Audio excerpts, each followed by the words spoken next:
I'm Kevin Hadduck, a poet living here in Helena, Montana. I'm also a mentor and board member for a small organization called We Are Not Numbers. We mentor young, aspiring Palestinian writers, mostly from Gaza, but also from Lebanon and several from various other countries. I hope you will visit our website, wearenotnumbers.org, and also visit my own website, blueheronpoetry.com. I've written poems and am building a collection of poems for publication to and for my Palestinian friends. And in each poem, I will name a particular friend, a first name only. And then as I read, you'll also see pictures of various of my Palestinian friends. Do keep in mind that the pictures and the poems won't correlate.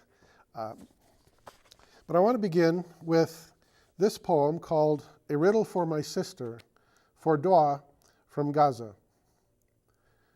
My good morning sings good evening to your ear. My sun uplifts my heart to hope. Your sun draws your soul to reverie. My shadow leans westward, yours eastward, yet you are Orient and I Occident. Does one sun illuminate us both? If I search eastward then, into my sun that rises, and you search westward, into your sun that sets, do we see the same vital fire that inspires both our worlds? Are our worlds not two then, but one? Say, I am there, and you are here. Say we both say, I am there.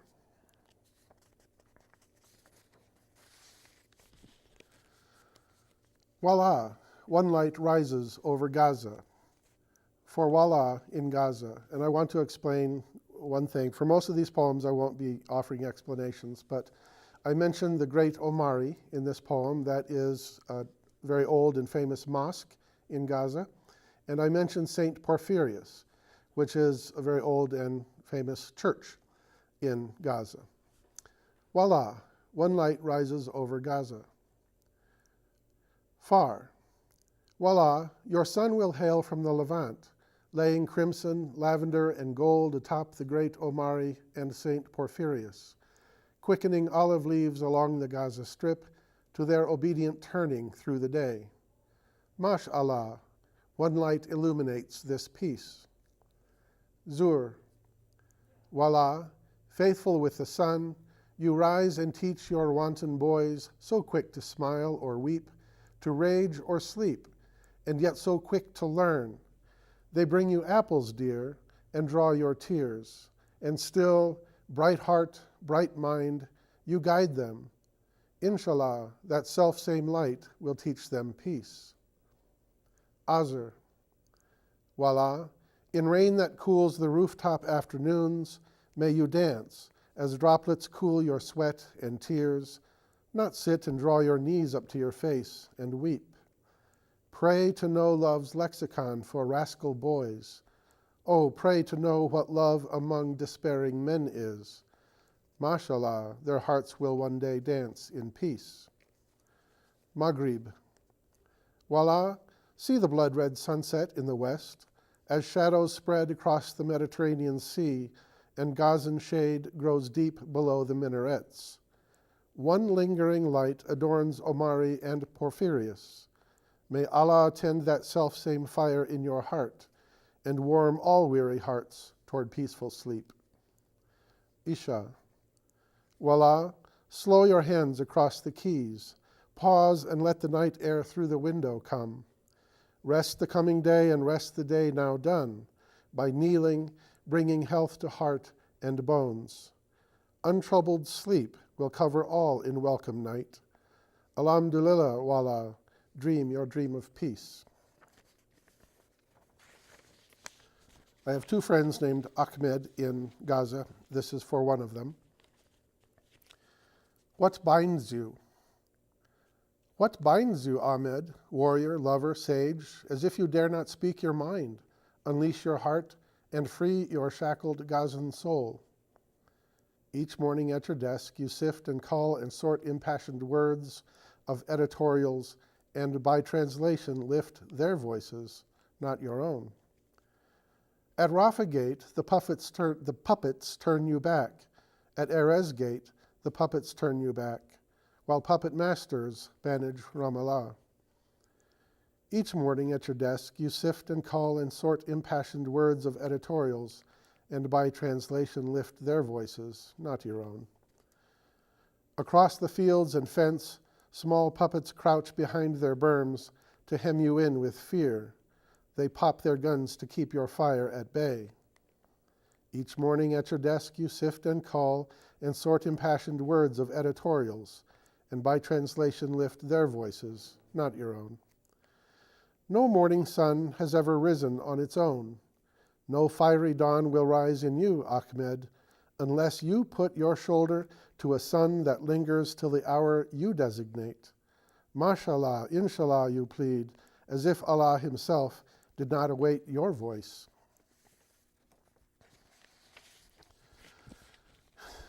For Tarneem, who lives in Gaza but is now visiting the United States.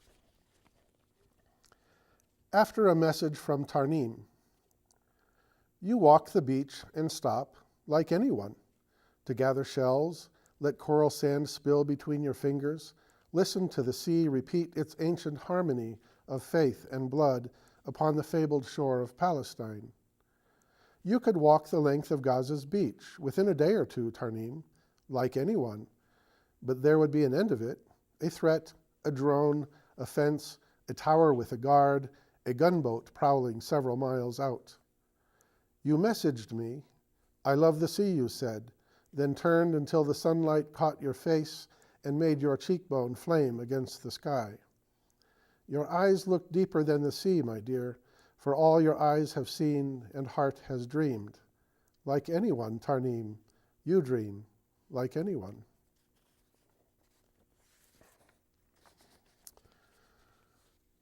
This is for Bassam, and it's called Bassam at El Bahar. El Bahar is a restaurant in Gaza. And I met Bassam here, actually in this country, in Salt Lake City, but he's back in Gaza now. Bassam at El Bahar. You dream of coming here, and I there, to find you in a seaside restaurant. It would be your smile to catch my eye, long before your laughter caught my ear. And oh, the height and breadth of you, brother. No, I've never been to El Bahar, but heard their fiery Zibdiat Gambara will warm the tongue, the cheeks and heart alike. But tell me where to find the best maftool, the finest Gazan za'atar and taboon bread. I hear that even restaurants cannot compete with your finest kitchens. Oh, I am rude, and yet I will presume upon the greatness of your heart. Tell me where you live, Bassam. What street?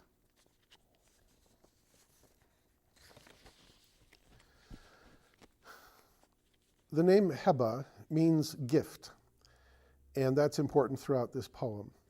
This is called Soar Like a Winged Mare for Heba, who lives in Gaza. She owned a horse named Nehruz until recently and had to sell it, which was heartbreaking for her. Soar like a winged mare.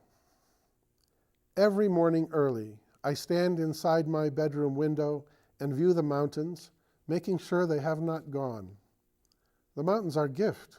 Oh, Heba, how far are your mountains? I open my gate to watch the clouds and my neighbor's horses.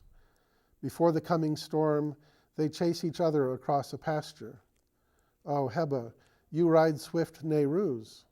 Can you ride to your mountains? In the late evening, in cool air, I lie on my back in the grass and stare up through the leaves and branches of our maple tree. The tree is gift, but Heba, are there olive trees enough in Palestine?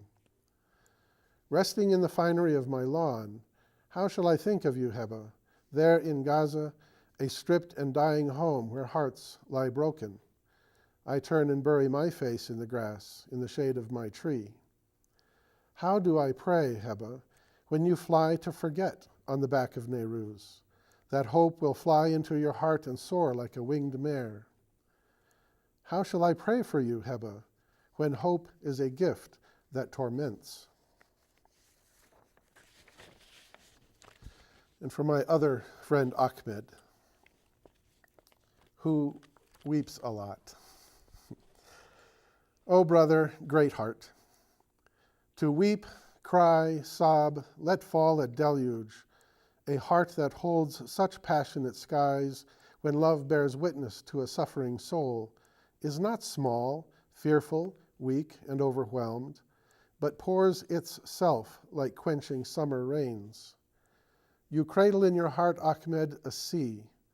Even as you gather up your courage, steel yourself to circumstance, and fight through what the treacherous day demands, O brother, great heart, you may freely weep. So whether righteous indignation, grief, or joy, awe or pity calls, draw up from your deep reservoir the love alone of all the powers that be, that hopes and heals and nourishes the soul. Let that fall rain, Ahmed, across the Gaza Strip.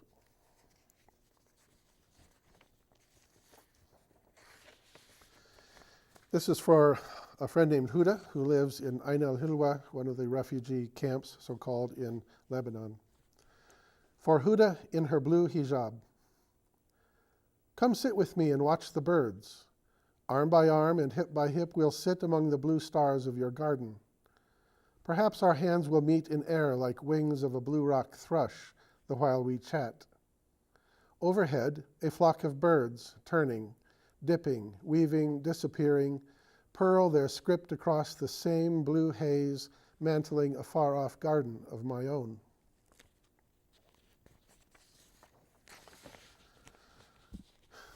For Hanin, in Gaza, holy dancer. When the mind sings, the heart dances. When the heart sings, the mind dances. When Allah knows the music and the dancing as his own, can you hear his holy laughter, dear Hanin? Can you hear it shake the world? I have sung with you and danced with you, and we have laughed together, you young and I old, you east and I west, yet never met. Inshallah, Hanin, we will share someday a plate of cookies and a cup of green tea. Oh, keep singing, dancing, praying thus, while crying or while laughing, dear Hanin. Never let your lightsome laughter die, despite your sad, heavy longing there in holy Palestine. Shake the world, Hanin. Go shake the world.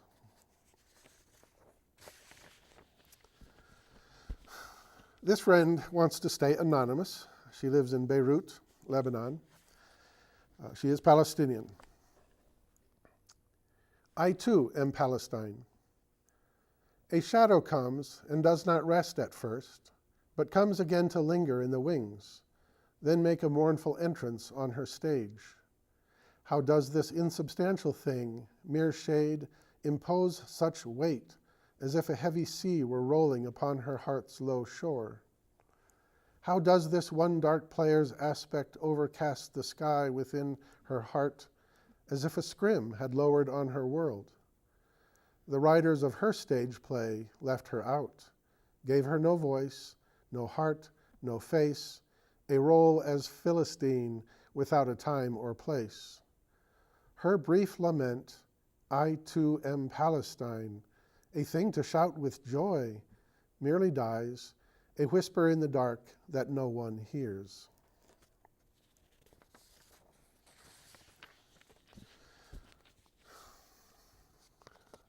This poem is for Ranin. She lives in Gaza. She loves to bake cakes. And so she and I have chatted often about cake making. And this one's called Ingredients. Inshallah, Ranin, we'll share a cake in Gaza by the sea and trade our recipes. I'll have a cake prepared for you, you said. You start by mixing dry ingredients, the flour, baking powder, and the salt. You heard the early morning screams, you said. You then proceed by warming butter soft and mixing it with sugar till it fluffs. You added that a woman lost her son. You blend vanilla in with eggs, you said, then divvy in the flour and milk till smooth. You said their rockets turned her home to rubble. When not devouring books at home or school, you're watching sea waves dance like human beings. A child died at Erez Gate, you said. You love to write, you said, then sent a poem on blood-red sunset seas and forgetfulness. The father cannot stop his surge of tears. The cream of caramel and cookie crumbs will glaze the cake, and chocolate flakes will top it. He fears he'll lose another daughter soon. You'll bake this chamois cake for me, you said, with an emoji wink, and send a pic. And damn this grief, you added last, and stirred.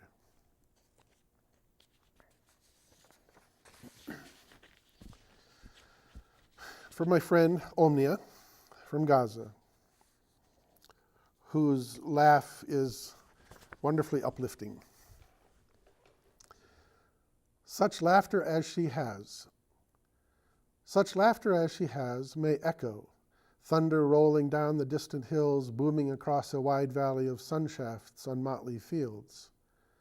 Such laughter as she has will nurture spring showers caressing a plain, whispering through orchards, rustling through the olive leaves. Her laughter has room within, deep enough, high and wide enough that only dreams can take its measure. Near the border fence, families gather. Tear gas stings the eyes of children, bullets tear the bodies of young men.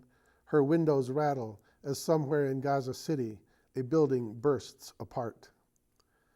In her kitchen, while her mother rests at the table, one hand at her heart, she rolls kibbeh, bakes musakan and pita for the hummus and oil. She lifts an arm to dry her cheeks. She threatens to throw a cubby ball at her sister, who peeks in the door. After supper, she will write a story. She wishes to change the world. This much, just this much, she laughs, finger and thumb touching, as if adding a carefully measured pinch of salt for perfection of a meal.